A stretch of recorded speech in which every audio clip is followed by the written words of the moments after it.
할렐루야. 네, 서로 사랑합니다. 축복합니다. 인사하겠습니다. 사랑합니다. 축복합니다. 네, 우리 하나님 말씀 보겠습니다. 느헤미야 1장 1절에서 11절까지의 말씀입니다. 구약 성경 727면입니다. 느헤미야 1장 1절에서 11절까지의 말씀. 네, 우리 주님을 경외하는 마음으로 다 같이 일어서서 말씀을 함께 봉독하겠습니다. 조금 길지만 내용을 생각하면서 천천히 봉독하겠습니다. 하가라의 아들 느헤미야의 말이라. 아닥사스다 왕 제20년 기스르루 월에 내가 수산궁에 있는데 내 형제들 가운데 하나인 하나니가 두어 사람과 함께 유다에서 내게 이르렀기로 내가 그 사로잡힘을 면하고 남아있는 유다와 예루살렘 사람들의 형편을 물은즉 그들이 내게 이르되 사로잡힘을 면하고 남아있는 자들이 그 지방 거기에서 큰 환난을 당하고 능욕을 받으며 예루살렘 성은 허물어지고 성문들은 불탔다 하는지라. 내가 이 말을 듣고 앉아서 울고 수일 동안 슬퍼하며 하늘의 하나님 앞에 금식하며 기도하여 이르되 하늘의 하나님 여호와 크고 두려우신 하나님이여 주를 사랑하고 주의 계명을 지키는 자에게 언약을 지키시며 긍휼을 베푸시는 주여 간구하나이다. 이제 종이 주의 종들인 이스라엘 자손을 위하여 주야로 기도하오며 우리 이스라엘 자손이 주께 범죄한 죄들을 자복하오니 주는 귀를 기울이시며 눈을 여시사 종의 기도를 들으시옵소서. 나와 내 아버지의 집이 범죄하여 주를 향하여 크게 악을 행하여 주께서 주의 종 모세에게 명령하신 계명과 율례와 규례를 지키지 아니하였나이다. 옛적에 주께서 주의 종 모세에게 명령하여 이르시되 만일 너희가 범죄하면 내가 너희를 여러 나라 가운데서 흩을 것이요 만일 내게로 돌아와 내 계명을 지켜 행하면 너희 쫓긴 자가 하늘 끝에 있을지라도 내가 거기서부터 그들을 모아 내 이름을 두려고 택한 곳에 돌아오게 하리라 하신 말씀을 이제 청하건대 기억하옵소서. 이들은 주께서 일찍이 큰 권능과 강한 손으로 구속하신 주의 종들이요 주의 백성이니이다. 주여 구하오니 귀를 기울이사 종의 기도와 주의 이름을 경외하기를 기뻐하는 종들의 기도를 들으시고 오늘 종이 형통하여 이 사람 앞에서 은혜를 입게 하옵소서 하였나니 그때 내가 왕의 술관원이 되었느니라. 아멘. 우리 앉으시면서 은혜 많이 받으세요. 서로 말씀으로 격려하겠습니다. 네, 오늘 느헤미야라고 하는 성경 우리가 처음 이제 시작을 하게 됩니다. 느헤미야 이 말씀을 보기 전에 먼저 이스라엘의 좀 역사를 좀 우리가 대략이라도 좀 알면 느헤미야를 이해하는데 좀 도움이 될 것 같습니다. 지난번에 열왕기상, 열왕기하를 통하여서 또 이스라엘 역사를 반복적으로 우리가 살펴보기도 했지만은 또 함께 또 살펴보면서 또 나중에 포로로 끌려갔다가 또 포로로 또 귀환한 이러한 시대 속에서 일어난 일들을 또 우리가 살펴볼 텐데요. 그 대략적인 역사를 좀 살펴보면 참 좋을 것 같습니다. 여러분 이스라엘의 초대 왕은 사울 왕이죠. 사울 왕, 그 뒤를 이어서 다윗 왕이 통치를 했고요. 또 그 뒤를 이어서 솔로몬이 통치를 했습니다. 각각 40년씩 통치를 했습니다. 그래서 120년 동안 하나의 왕국으로서 이스라엘이 존재하고 있다가 솔로몬의 아들 르호보암 때에 나라가 둘로 갈리게 됩니다. 북이스라엘과 남유다로 갈리게 됩니다.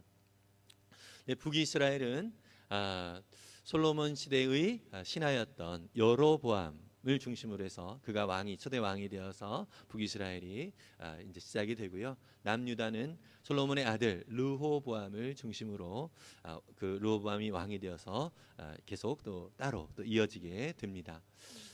그러던 중에 이 북이스라엘은요 나중에 아시리아라고 하는 나라에 BC 722년에 멸망을 당하게 됩니다.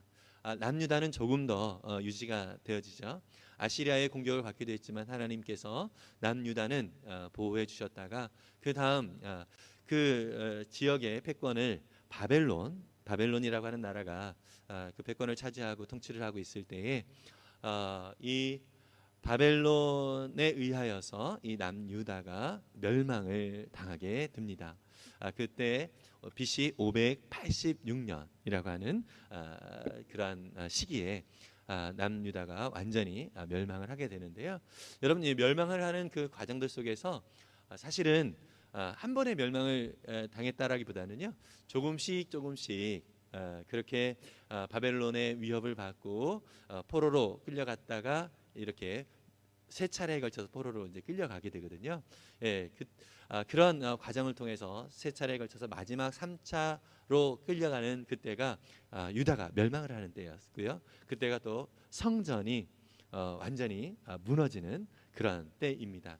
여러분들 좀 잠시 자막을 통해서 보면은요, 위에 줄에 보면 포로로 끌려갈 때의 그 시기를 좀 세 차례에 걸쳐서 이렇게 표기를 해 놓았습니다. 처음에 BC 605년에 다니엘과 그 친구들이 첫 번째로 1차로 포로로 끌려갑니다. 그 다음에 BC 597년에 에스겔과 1만 명 정도의 유다 백성들이 또 바벨론의 포로로 끌려갑니다.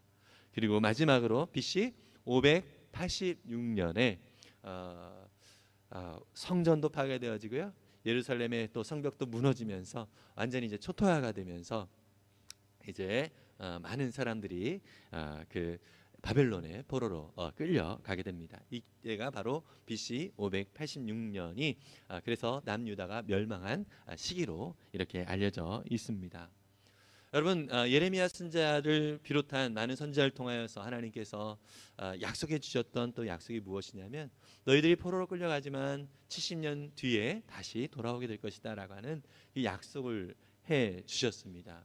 그래서 여러분, 바벨론도 얼마 가지 못하죠. 바벨론의 뒤를 이어서 메데바사, 페르시아라고 하는 나라가 통치를 하면서 페르시아의 고레스라고 하는 왕이 이 이스라엘 민족이 고향으로 다시 예루살렘으로 돌아가서 그들의 하나님을 예배할 수 있도록 허용을 합니다. 그래서 앞에 우리 BC 536년에 스룹바벨을 중심으로 해서 일부의 이스라엘 백성들, 유다 백성들이 예루살렘으로 돌아오게 됩니다. 이때 성전을 새롭게 재건을 하게 됩니다. 이 성전을 일컬어서 스룹바벨 성전이라고 합니다. 솔로몬이 지은 솔로몬 성전에 비해서는 상당히 규모가 작고 초라한 모습이지만 그래도 하나님 앞에 예배할 수 있는 그러한 성전을 지었다라고 하는 것은 이 포로로 귀환한 이 이스라엘 백성들에게 있어서는 상당히 의미 있는 역사적인 사건이었습니다. 여러분, BC 536년에 스룹바벨을 중심으로 해서 성전을 재건을 했지만 사실 이 성전이 완성된 것은 BC 516년입니다. 그러니까 20년 만에 성전을 재건하기 시작하여서 20년 만에 성전이 완성이 됐거든요. 그런데 여러분, 성전을 이렇게 오랫동안 지을 필요는 없었습니다. 처음에 536년에 BC 536년에 짓기 시작하다가 2년 만에 방해를 받게 됩니다. 회방을 놓는 무리들이 있어서 성전이 사실 건축 자체가 중단이 되어집니다. 그 중단된 기간이 14년입니다.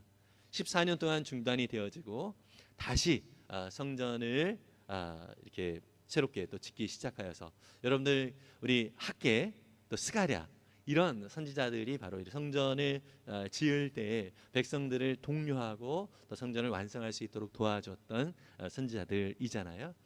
이러한 은혜로 말미암아 하나님의 은혜로 말미암아서 결국 20년 만에 성전을 지은 지 20년 만에 BC 516년에 성전이 완공이 됩니다. 여러분 한번 생각해 보십시오. BC 516년에 성전이 완공이 됐다고 그랬습니다.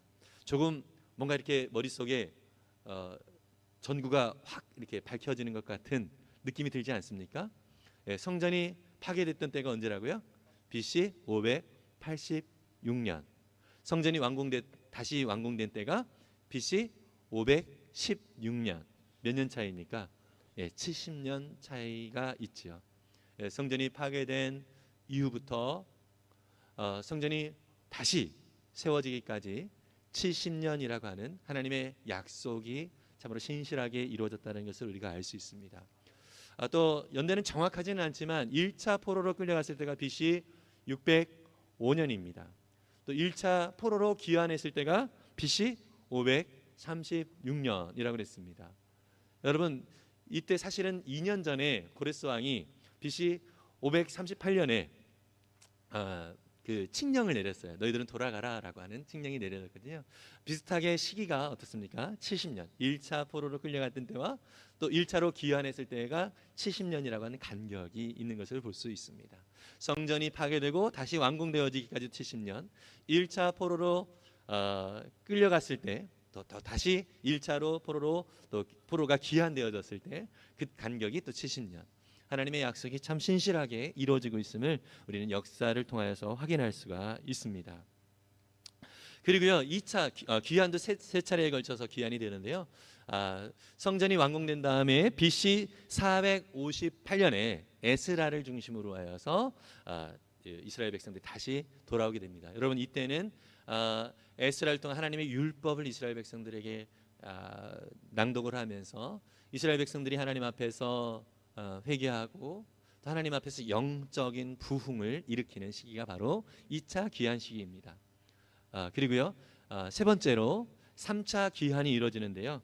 이때가 BC 445년 느헤미야를 중심으로 해서 이때는 특별히 성벽을 짓는 그러한 사명을 품고 이 느헤미야가 이렇게 돌아와서 유다 백성들과 함께 이 예루살렘의 성벽을 완성을 하게 됩니다.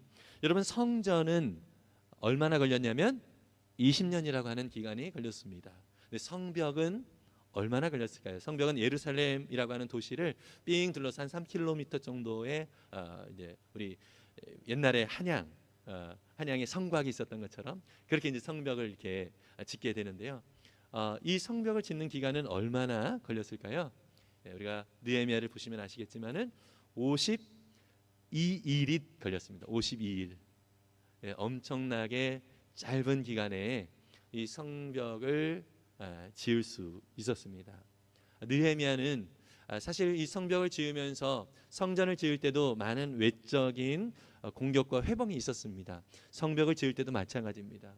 많은 회방이 있었지만 성벽을 지을 때의 그러한 학습 효과가 있었는지 모르겠지만은요, 느헤미야는 아주 철저하게 하나님 앞에 기도하면서 준비를 했고요. 한 손에는 무기를 들고 또 한 손에는 성벽을 지을 연장을 들고 이스라엘 백성들이 이 성벽을 52일 만에 완성을 하게 되었습니다.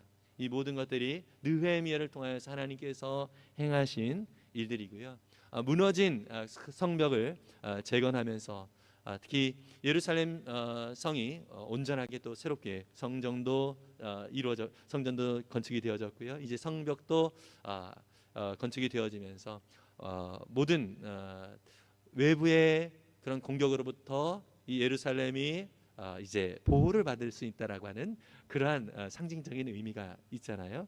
하나님께서 이 유다 백성들을 이렇게 보호하시고 인도하시는 하나님이라는 사실을 이 성벽 재건을 통해서 또 이스라엘은 확인하면서 또 그 안에서 안정감을 누릴 수 있게 되는 것을 볼 수 있습니다. 느헤미야는요, 사실 이 페르시아의 아주 고위 관직을 가지고 있었습니다. 우리가 마지막 절 오늘 읽었던 11절의 맨 끝부분에서도 그 이야기가 잠깐 언급이 되는데요. 이 느헤미야는 페르시아의 아닥사스다 왕의 술 맡은 관원이었다라고 그렇게 표현이 되어지고 있습니다. 여러분, 그때 당시에는 왕이 급사하는 경우들이 독살에 의해서 죽게 되는 경우들이 많이 있었습니다. 그래서 왕의 음식을 준비하고 또 그것을 관장하는 그러한 직분을 맡은 그런 사람은요, 왕에게 특별한 신임을 받아야만 했습니다. 유대인인 바로 이 느헤미야가 그러한 신임을 받을 수 있었다라고 하는 것은 전적으로 하나님의 놀라운 섭리가 그 안에 있었으리라고 믿습니다. 여러분, 이 페르시아는요 엄청난 그 땅덩어리를 가지고 있었습니다. 우리 한국을 팔도 강산이라고 하잖아요. 우리는 8개의 도가 있다라고 얘기를 하는 것이 한반도 전체가요, 북한까지 포함을 해서. 예, 그런데 여러분, 이 페르시아라고 하는 나라는 이 느헤미야가 있었던 당시에 몇 개의 도를 가지고 있었냐면 128개 도가 있었습니다. 128개 도. 그러니까 우리나라 한반도 8개 도에 비하면 정말 비교할 수 없는 엄청난 세력을 가지고 있는 나라가 이 페르시아였다는 것을 알 수 있고요. 거기에서 술 관원으로서의 왕의 음료수를 관장하는 그러한 역할을 맡은 직분을 이 느헤미야가 가지고 있었다라고 하는 것은 엄청난 권세를 가지고 있었다라고 하는 것을 우리는 짐작할 수 있습니다. 여러분이 성벽을 세워가시는 또 새롭게 느헤미야를 통하여서 이 이스라엘을 또 예루살렘을 회복하시는 그 하나님의 손길을 통하여서 하나님은 느헤미야를 통하여서 행하신 그 하나님의 그 말씀하시고 또 일하신 그 과정들을 통하여서 오늘 우리 가운데도 어떻게 역사하시고 일하시는지를 오늘 말씀을 통해서 확인을 좀 해보기를 원합니다. 느헤미야가 살고 있었던 것은 지금으로부터 약 2400여 년 전의 사람입니다. 여러분, 2400여 년 전에 있었던 하나의 그냥 스토리로 끝나는 것이 아니라 이 사건이 오늘 살아가고 있는 저와 여러분들에게도 동일하게 하나님의 신실한 손길로 느헤미야를 이끄셨던 그 하나님께서 저와 여러분들을 이끌고 계심을 믿으시기를 바랍니다. 예, 하나님은 여전히 살아계신 하나님이시고요, 느헤미야를 통하여 역사하신 하나님께서 오늘 저와 여러분들 통하여서도 동일하게 역사하시는 하나님이심을 믿으면서 오늘 이 말씀을 우리가 살펴볼 수 있기를 보기를 원합니다. 오늘 본문에 보니까요, 이 다시 우리를 세우시는 하나님께서 알려주시는 하나님이 있다는, 먼저는 알려주시는 하나님이라는 것을 볼 수 있습니다. 예, 오늘 본문의 느헤미야는요 형제 가운데 하나인 하나니라고 하는 일행이 이 수산궁 페르시아의 수도에 살고 있었던, 수도에서 그 자신의 직분을 감당하고 있었던 이 느헤미야를 그 형제인 하나니가 두어 사람과 함께 찾아왔습니다. 이 수산궁까지 찾아왔어요. 그 너무나도 반가웠겠죠, 형제들이니까. 그래서 이 형제들에게 이 느헤미야는 질문을 합니다. 묻습니다. 어떤 질문이냐? 너희들 어떻게 잘 살았냐? 물론 이런 것도 있었겠죠. 그런데 느헤미야의 질문이 무엇이냐면 느헤미야 1장 3절에 보니까 세 번역으로 보시면 이렇습니다. 그들이 나에게 대답하였다. 사로잡혀 오지 않고 그 지방에 남은 사람들은 거기에서 고생이 아주 심합니다. 업신 여김을 받습니다. 예루살렘 성벽은 허물어지고 성문들은 다 불에 탔습니다. 느헤미야가 형제들이 어떻게 살고 있는지, 우리 민족이 어떻게 지내고 있는지, 또 예루살렘이 어떠한 상편인지를 질문했을 때 이 형제들은 그렇게 대답을 한 것이죠.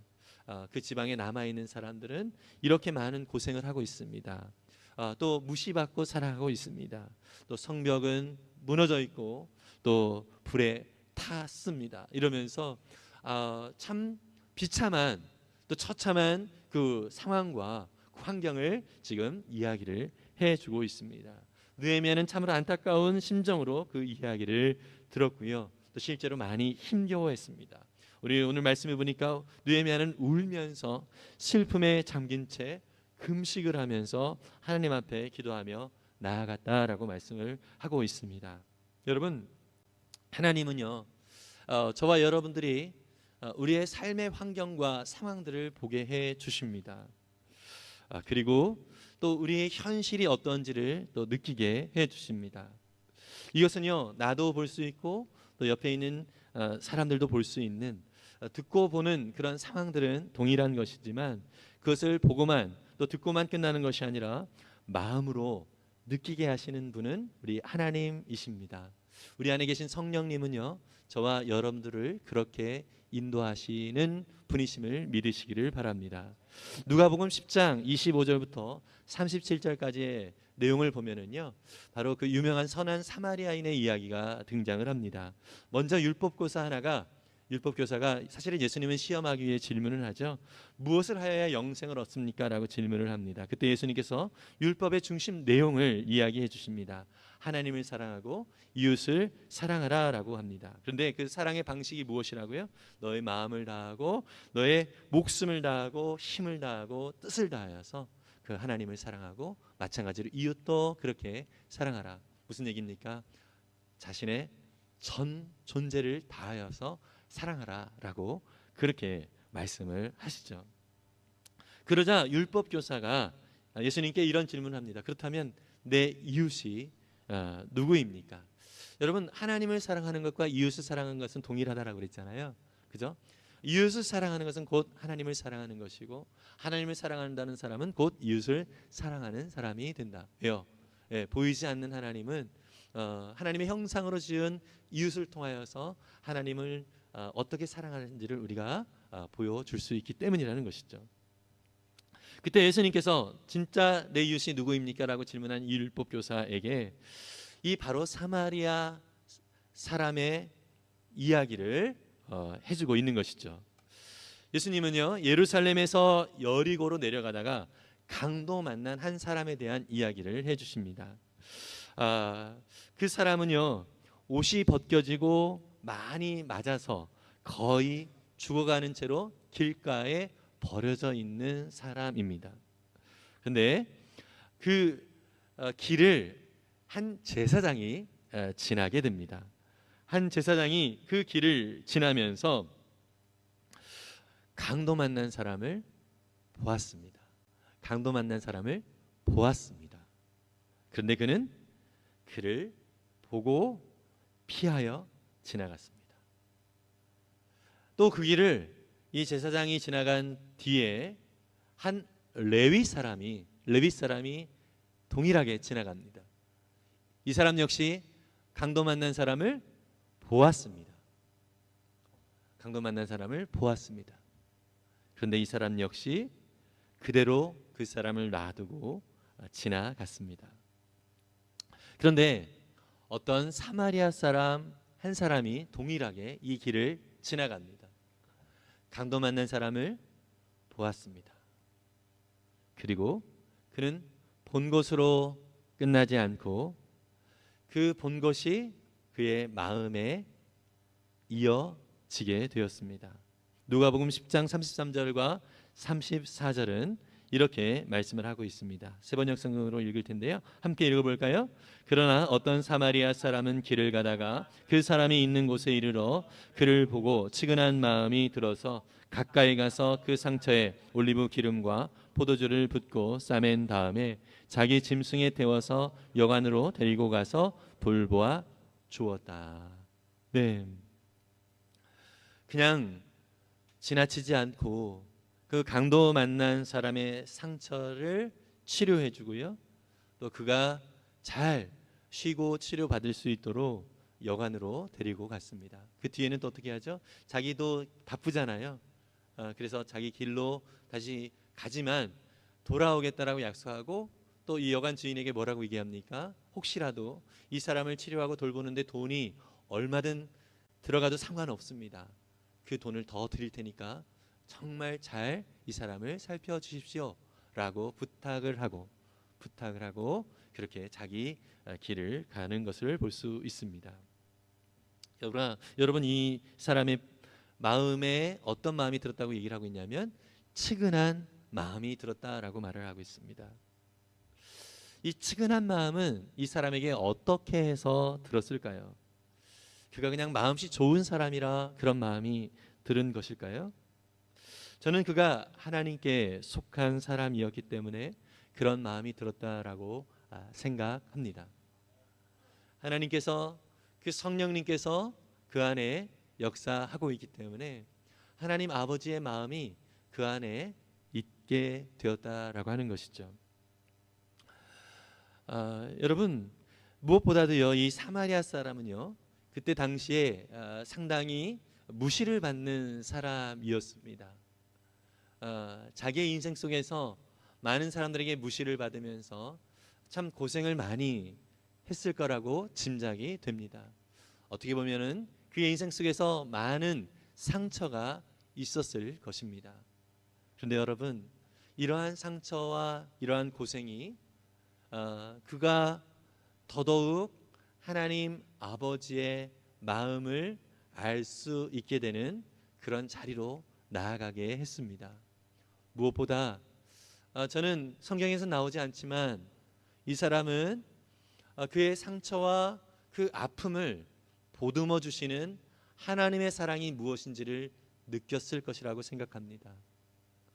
그랬기 때문에 자기가 그 고통 가운데서 얼마나 힘겨워했는지를 알았고, 그 고통 속에서 하나님의 손길로 받은 그 사랑이 얼마나 큰지를 느꼈기에 그는 고통받고 있는 이 이웃을 그냥 놔둘 수 없었던 것이라고 생각이 듭니다.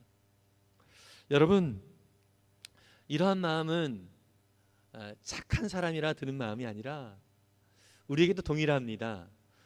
이런 이야기를 들으면 이웃을 잘 섬기고 또 이웃을 향하여서 긍휼한 마음으로 그를 잘 도와줘야 된다, 이런 어떤 그 의무감을 우리가 가질 수 있기도 하는데요.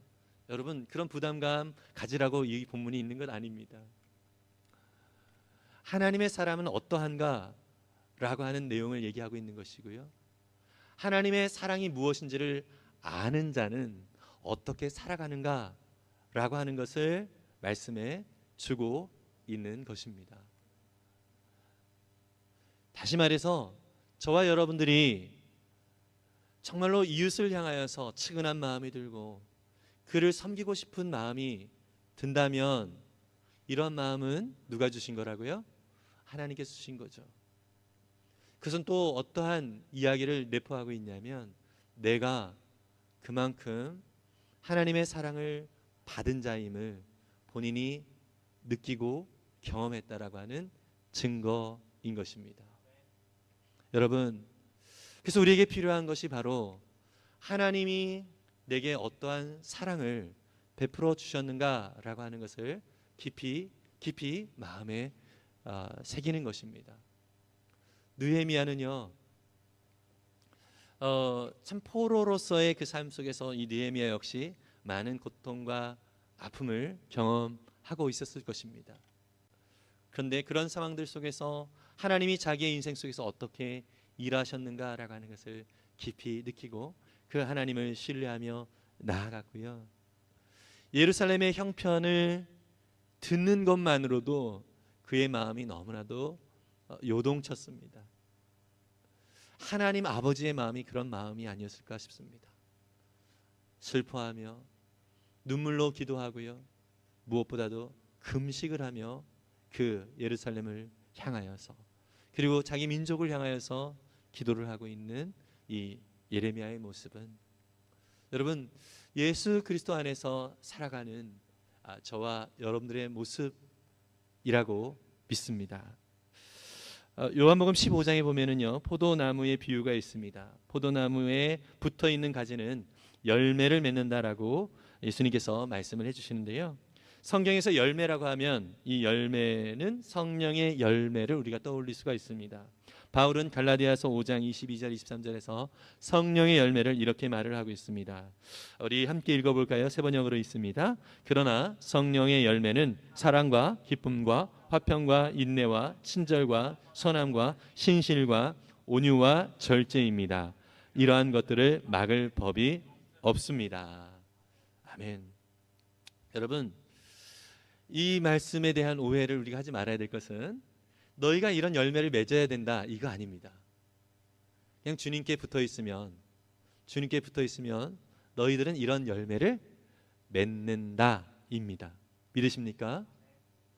여러분, 우리가 신앙생활을 되게 피곤하게 생각하고 또 부담스럽게 생각하는 이유가 바로 여기에 있습니다. 내가 이런 열매를 맺어야 된다라고 생각을 하는 것입니다. 아닙니다. 여러분, 그 힘을 빼야 됩니다. 그냥 주님께 붙어 있으면 됩니다. 주님이 어떤 분이신지를 자꾸 알아가고 주님과 함께 교제하면 됩니다. 우리는 열매를 맺으려는 노력이 필요한 것이 아니라 주님께 계속 붙어 있으려는 노력만 하면 되는 것입니다. 믿으십니까? 주님께 붙어 있는 노력을 하지 않으면 우리는 이런 열매를 맺을 수 없다는 것이죠. 반대로 늘 주님 없으면 나는 못 살아요. 주님만 늘 붙들고 살래요. 이런 마음으로 우리가 살아간다면 우리의 삶 속에서 이런 성령의 열매가 자연스럽게 맺어진다는 약속이 바로 이 바울이 한 말씀 속에 담겨져 있습니다. 우리 바로 직전에 읽은 갈라디아서 5장 23절을 한번 다시 띄워주시겠어요? 자막으로요. 예, 이 성령의 열매에 대한 이야기를 하면서 마지막에 이러한 문장으로 맺습니다. 이러한 것들을 막을 법이 없습니다. 이 열매를 맺도록 하는 데 있어서 방해할 것이 그 어떠한 것도 없다라는 것입니다. 자연스럽게 이 열매가 맺혀진다는 것이죠. 여러분 정말 그렇습니다. 우리가 주님께 붙어 있으면 주님께서는 저와 여러분들에게 바로 이러한 아름다운 성령의 열매를 정말 우리가 원치 않아도 맺게 해주시는 분이심을 믿습니다. 그렇게 살아가도록 인도해 주신다는 것이죠. 저와 여러분들이 바로 그러한 우리 주님을 더욱더 의지하고 주님 앞에 나아갈 수 있기를 간절히 소망합니다. 주님께 붙어 있을 때 주님은 이런 열매를 맺도록 인도하신다는 것이죠. 두 번째로 보게 하신 하나님께서요, 그리고 그냥 보는 것으로 끝나는 것이 아니라 기도하게 하시는 하나님이심을 믿습니다. 느헤미야는요, 우리 자막 한번 띄워주시겠어요? 기도하게 하시는 하나님. 느헤미야는 이 모든 상황을 그냥 듣고만 있지 않았습니다. 그것을 들었을 때 그의 마음이 요동쳤고요, 느헤미야는 예루살렘 상황을 듣고 곧바로 기도의 자리로 나아갔습니다. 하나님께서 그에게 그런 마음을 주신 것입니다. 느헤미야 1장 4절입니다. 함께 읽어볼까요? 이 말을 듣고서 나는 주저앉아서 울었다. 나는 슬픔에 잠긴 채로 며칠 동안 금식하면서 하늘의 하나님께 기도하며 아뢰었다. 여러분, 이 느헤미야의 이 표현이, 이런 고백이 이해가 되십니까? 우리 목자 목녀님들은 많이 이해가 되시라고 믿습니다. 저도 목회를 하면서 이런 마음이 들어올 때가 가끔씩 있습니다. 참 기도할 때구나, 지금은 금식할 때구나라는 생각이 들 때가 있습니다. 여러분, 이러한 마음은 하나님께서 주신 마음인 것이죠. 느헤미야의 기도의 내용을 또 보면은요, 오늘 우리가 어떻게 기도해야 할지를 또 알려주고 있습니다. 느헤미야는 먼저요, 하나님이 어떠한 분이신지를 고백하고 있습니다. 하나님의 능력과 하나님의 성품이 어떠한 분이신지를 찬양하고 있는 것입니다. 느헤미야 1장 5절인데요. 함께 읽어보겠습니다. 주 하늘의 하나님, 위대하고 두려운 하나님, 주님을 사랑하는 이들과 세운 언약, 주님의 계명을 지키는 이들과 세운 언약을 지키시며 은혜를 베푸시는 하나님. 하나님이 어떠한 분이신지를 지금 선포하고 그 하나님을 찬양하는 거예요. 위대하고 우리가 경외하는 그 하나님. 또 주님은 그 백성들을 사랑하시고요, 그 백성들을 향하여서 언약을 주시는데 그 언약을 반드시 또 지키시고 또 그 언약을 주실 때 은혜를 베푸시는 하나님이시다라고 이렇게 그 하나님을 선포하고 찬양을 하고 있는 것을 볼 수 있습니다. 그렇게 하나님을 찬양하고 난 다음에 어떻게 하고 있습니까? 자신의 죄뿐만 아니라 민족의 죄, 심지어 조상들의 죄까지 하나님 앞에 회개하며 자신의 죄인 것처럼 그렇게 엎드리며 회개하고 있는 것을 볼 수 있습니다. 느헤미야 1장 6절과 7절인데요. 이건 제가 읽겠습니다. 이제 이 종이 밤낮 주님 앞에서 주님의 종 이스라엘 자손을 위하여 드리는 이 기도의 귀를 기울이시고 살펴주십시오. 우리 이스라엘 자손이 주님을 거역하는 죄를 지은 것을 자복합니다. 저와 저의 집안까지도 죄를 지었습니다. 우리가 주님께 매우 큰 잘못을 저질렀습니다. 주님의 종 모세를 시키시어 우리에게 내리신 계명과 율례와 규례를 우리가 지키지 않았습니다. 여러분, 여기서 표현하는 느헤미야의 표현 속에서 우리라고 하는 표현을 많이 쓰고 있는 것을 볼 수 있습니다. 그들의 죄 이렇게 표현하지 않고 우리의 죄를 용서해 달라고 고백하고 있습니다. 여러분, 우리 형제 자매들의 죄악된 모습을 보면서 저도 사실 이 느헤미야의 이 기도의 내용을 보면서 참 많이 마음이 찔리고 또 부끄러운 부분들이 많이 있습니다. 형제 자매의 또 다른 사람들의 죄악의 모습을 보면서 판단하고 그러지 않으면 그렇게 하면 안 되지라고 이야기하는 그러한 자리에는 많이 나아갔지만 그것이 우리라고 하는 나를 포함한 그러한 죄악인지는 인지하지 못하고 판단하고 또 정죄하는 그런 위치에 있진 않았는가 스스로를 돌아보게 되었습니다. 여러분, 하나님 앞에 더욱더 우리가 나아갈 때에 하나님은 이 느헤미야와 같이 우리도 그렇게 기도하게 하시는 분이라고 믿습니다. 형제 자매의 죄가 내가 판단하고 손가락질을 하는 그런 죄가 아니라 바로 나의 죄구나.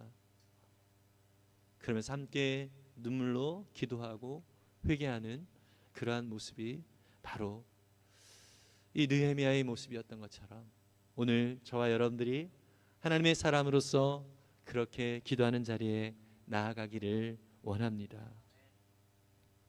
그리고 느헤미야는요, 하나님의 언약적 약속의 말씀에 근거하여서 간구를 합니다.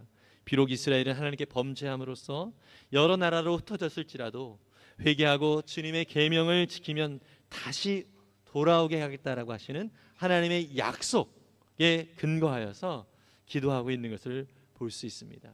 하나님의 약속을 기억해달라고 말하고요, 그러한 하나님이 말씀하신 게 이렇게 말씀하신 거 아닙니까? 하나님 이 말씀을 지켜주십시오, 이렇게 말을 하고 있는 것이죠. 느헤미야 1장 8절과 9절인데요 여러분, 우리 함께 읽어보겠습니다. 주님의 종 모세를 시키시어 하신 말씀을 기억하여 주십시오. 우리가 죄를 지으면 주님께서 우리를 여러 나라에 흩어버리겠지만 우리가 주님께로 돌아와서 주님의 계명을 지키고 실천하면 쫓겨난 우리가 하늘 끝에 가 있을지라도 주님께서 거기에서 우리를 한데 모아서 주님의 이름을 두려고 택한 곳으로 돌아가게 하겠다고 하신 그 말씀을 이제 기억하여 주십시오. 아멘. 여러분, 이 말씀은요 신명기 30장 1절과 4절 1절에서 4절의 내용을 이 느헤미야가 인용을 한 것입니다. 느헤미야는 유대인이었기 때문에 이 모세오경을 잘 알고 있었잖아요. 그래서 신명기는 어떤 상황 속에서 주어진 말씀이죠. 이스라엘 백성들이 가나안 땅에 들어가기 전에 모세가 마지막으로 이스라엘 백성들을 향하여서 하나님의 말씀을 또 하나님이 어떻게 일하셨는지를 돌아보면서 설교하는 것이 바로 신명기입니다. 너희들이 죄를 지으면 하나님이 너희들을 흩어버리실 거야. 그러나 너희들이 그런 가운데서도 회개하고 돌아오면 하나님께서 너희를 회복시켜 주실 거야. 하나님 이러한 약속을 우리 모세를 통하여서 우리 조상 모세를 통하여서 해주시지 않았습니까? 하나님은 그렇게 말씀하시고 약속에 신실하신 하나님이십니다. 그렇게 말씀하신 것을 기억하여 주십시오. 주님, 그 말씀을 근거하여 내가 기도하오니 나의 이 기도를 들으시고 하나님 그 약속을 따라서 말씀하여 주옵소서, 행하여 주옵소서, 이렇게 기도하고 있는 것을 볼 수 있습니다. 여러분, 참 그렇습니다. 하나님은요 말씀을 통하여서 저와 여러분들에게 이미 약속해 주신 것들이 많이 있습니다. 우리도 기도할 때 이러한 약속의 말씀을 가지고 기도하며 나아갈 수 있기를 간절히 소망합니다. 그래서 하나님의 말씀이 저와 여러분들의 마음 가운데 자꾸 더 새겨질 수 있으면 참 좋겠습니다. 요즘도 우리 성경 통독을 하고 있습니다. 성경 통독을 하고 있는데요. 예전에 어떤 붐을 이뤘던 때보다 좀 많이 못 하고 있는데, 물론 개별적으로 할 수 있는지는 모르겠지만 여러분 우리가 함께 서로 격려하면서 할 수 있으면 좋겠습니다. 사실 저도요 말씀을 좀 이틀 좀 늦게 하고 있습니다. 지난 한 주간 좀 수련회 같이 참여하느라고 좀 늦게까지 이렇게 있느라고 말씀을 하지 못했지만 어제도 말씀을 이렇게 읽고 쓰면서 솔직히 좀 피곤하기도 했습니다. 피곤하기도 했지만 여러분 그냥 그 말씀에 그냥 붙들고 있는 그 말씀을 붙들려고 하는 그 마음을 하나님께서 기뻐하실 거라는 믿음이 있습니다. 아멘이죠. 정말 그렇게 그것이 사실 하나님께 좀 붙어 있으려는 노력인 거잖아요. 저와 여러분들이 바로 그렇게 하나님의 말씀을 사모하고 또 기도의 자리에 나아가고 또 하나님 앞에 더욱더 믿음으로 나아가는 귀한 기회가 될 수 있기를 바랍니다. 지난 7월 한 달 동안 우리가 특별 기도회를 주일 오후에 했습니다. 그 이후로 많은 분들이 너무 좋았는지 이런 기도의 시간들이 있었으면 좋겠다 싶어가지고 광고를 드렸던 것처럼 9월 이번 주 수요일부터 또 4주간에 걸쳐서 특별 수요 기도회를 시작하려고 합니다. 물론 평일이라서 오지 못하는 분들이 있으리라고 생각하지만 같은 마음으로 기도하며 또 무엇보다도 하나님의 약속의 말씀을 통하여서 이 교회를 이곳에 세우신 하나님의 약속이 있습니다. 믿으십니까? 이곳을 통하여서 하나님이 많은 영혼들이 주님께로 돌아오고 또 하나님의 나라가 새롭게 확장되어지기를 약속해 주신 약속의 말씀이 있습니다. 여러분 그 약속의 말씀을 우리가 붙들고 주님 앞에 나아갈 수 있기를 바랍니다. 지금 현실은 느헤미야로도 보면은요 참 처참한 현실입니다. 무너진 현실이죠. 그러나 느헤미야는 이 무너진 현실에 집중하지 않습니다. 어디에 집중하십니까? 하나님의 말씀, 하나님이 약속하신 것이 어디에 있는지 거기에 집중을 하고 있습니다. 우리가 기도하는 방향이 바로 이런 방향이어야 될 줄 믿습니다. 우리의 개인적인 삶과 또 우리 가정이나 또 우리 목장이나 우리 교회나 또 우리 직장이나 우리 캠퍼스나 우리 삶의 환경 속에서 무너진 상황들을 볼 때 많이 안타깝고 또 많이 애통하고 슬플 수 있습니다. 그러나 여러분 우리가 기도의 자리로 나아갈 때 하나님께서 우리에게 바로 그 약속의 말씀에 집중하여 기도하게 하심을 믿습니다. 그 약속이 어떠한 약속이신지 우리 마음에 새기고 그것으로 더욱더 뜨겁게 하나님 앞에 나아가는 저와 여러분들이 될 수 있기를 간절히 소망합니다. 여러분 더불어서 하나님은요 기도하게 하는 것으로 끝나는 것이 아니라 그것을 행할 수 있는 실력과 능력과 모든 필요를 채워주시는 하나님이심을 믿습니다. 여러분 말씀드렸다시피 느헤미야는요 그 거대한 대나라의 술 맡은 관원으로서의 역할을 감당을 하게 되었습니다. 그 자리로 이끄신 분은 하나님이시지만 이 느헤미야가 하나님 앞에서 신실하고 성실하게 살았기 때문에 하나님께서 그렇게 인도해 주셨으라고 믿습니다. 여러분 이것도 좀 오해 없이 들었으면 좋겠습니다. 우리가 로마서에서도 믿음으로 믿음에 이르게 한다라는 표현이 있습니다. 하나님의 신실하심이 우리로 하여금 신실하게 살도록 도와주세요. 믿으세요? 여러분 그래서 우리가 하나님께 집중해야 돼요. 하나님께 붙어 있어야 됩니다. 하나님께 붙어 있으면 하나님이 어떻게 나한테 신실하신지를 알게 되는 거예요. 그래서 그 하나님의 신실하심 때문에 나도 그 하나님 앞에서 신실함으로 믿음으로 나아갈 수 있게 되어지는 것이죠. 느헤미야가 바로 그러한 사람이었으라고 생각합니다. 하나님이 어떻게 신실하신지 그는 경험했기에 그 역시 하나님 앞에서 성실하고 신실한 모습으로 그의 삶 가운데 나아갔고 그의 삶 가운데 허락하여 주신 그 자리에서 그의 실력을 키워갔던 사람이라고 믿습니다. 그렇게 하나님 앞에 나아갔던 느헤미야를 고위 간직으로 하나님이 허락해 주셨다는 것이죠. 그런데 여러분 에스라서 4장에 보면은요 사실 지금 느헤미야가 섬기고 있는 왕이 아닥사스다 왕이거든요. 이 아닥사스다 왕이 에스라 4장에 보면은 그때도 사실 성벽을 재건하라고 하는 시도가 유다 백성들 가운데 있었어요. 근데 사마리아의 지도자들이 그 성벽을 만드는 것을 방해하면서 아닥사스다 왕에게 상소문을 올립니다. 그 내용은 이거예요. 유다 사람들이 성벽을 쌓으려는 것은 나라를 다시 일으켜서 세금과 조공을 바치지 않기 위해서이고 반역을 일으키려는 음모를 꾸미는 것이라라고 모함을 하면서 상소문을 올린 거예요. 그때 아닥사스다 왕이 어떻게 했는지 아십니까? 그들의 말을 듣고 조서를 내려서 전국에 조서를 내려가지고 성벽 재건 작업을 하지 못하게 했습니다. 성벽 재건을 못하게 했다는 것이죠. 그런데요, 지금 느헤미야가 섬기고 있는 왕이 바로 그 왕이에요. 그 왕이에요. 느헤미야는 지금 기도하고 있습니다. 그리고 기도하는 중에 성벽을 재건하려고 하는 그러한 마음을 하나님이 주셨어요. 너무나도 두렵고 떨리겠죠. 여러분, 우리가 하나님의 뜻을 따라서 믿음으로 살려고 할 때, 하나님이 주신 마음으로 살려고 할 때 우리를 두렵고 불안에 떨게 만드는 상황들은 여전히 있습니다. 그렇지만 그 상황들보다, 그런 문제들보다 우리 하나님이 더 크신 분이심을 믿으시길 바랍니다. 하나님께서 도우시고 인도해 주신다는 것을 믿으시길 바랍니다. 그리고 하나님이 그를 거기에 세우셨고 왕과 1대1로 대면하는 그러한 자로 이 느헤미야를 세워주셨다는 것을 그는 알 수 있었던 것이죠. 여러분, 사실은요, 세상에서는요, 이 느헤미야가 얻은 그 술관원이라고 하는 이 관직은요, 엄청난 성공한 케이스인 것입니다. 그죠? 그 정도 성공을 했으면 이제 편안하게 즐기면서 살아도 돼라고 생각할 수 있는 환경인 것입니다. 그런데 느헤미야는요, 그 자리는 하나님께서 주신 사명의 자리라고 알고 있는 것입니다.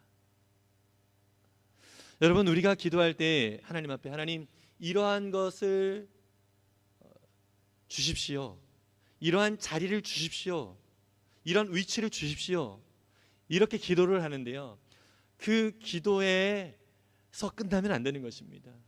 그 자리에 왜 하나님이 있게 하시는지를 우리는 늘 알아야 하는 것입니다. 여러분, 동일하게 우리가 어떠한 자리에 있든지 지금 우리 있는 이 자리는 하나님께서 허락하신 사명의 자리라는 사실을 믿으시기를 바랍니다.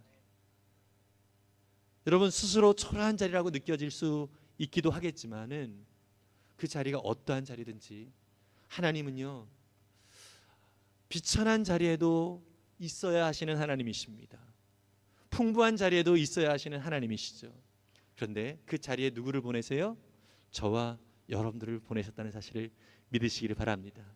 우리의 삶이 혹시 비천한 자리에 있습니까? 그렇다면 그 자리에서 하나님의 사람으로 살면 되는 것입니다. 우리의 자리가 풍요로운 삶 속에 있습니까?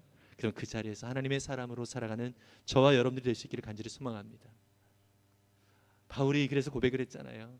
풍부에 처할 줄도 알고 비천에 처할 줄도 아는 이 모든 일체의 비결을 그가 배웠다라고 말씀을 하고 있습니다. 그렇습니다. 여러분, 그래서 우리에겐 감사밖에 없습니다.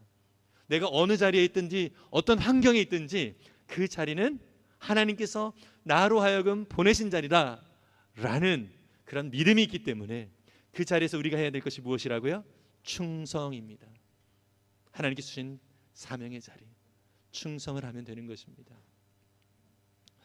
그러한 자리로 저와 여러분들을 보내신 그 하나님의 놀라운 손길을 기억하면서 하나님을 바라볼 수 있는 우리 모두가 될 수 있기를 간절히 소망합니다. 결론을 짓겠습니다.